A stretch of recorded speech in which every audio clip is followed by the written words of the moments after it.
Hi guys, Adrian Jones here from Tradeology. Welcome. This is the first in a series of videos that we'll be releasing over the weeks to come, aimed particularly at beginners, Forex newbies, also at intermediate and even advanced traders who just want to brush up on their knowledge.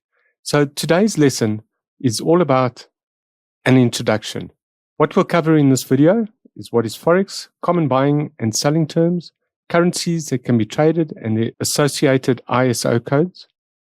So what is Forex? Forex is an acronym, foreign exchange.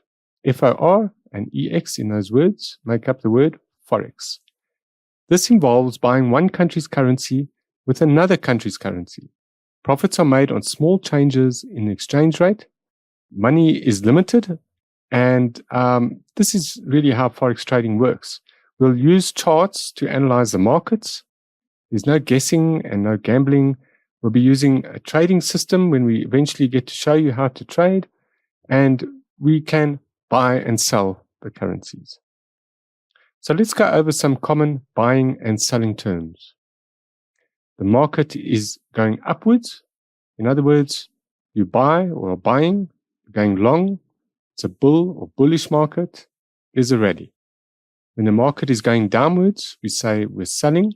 We use the term sell or short or bear or bearish market, or there's a dip.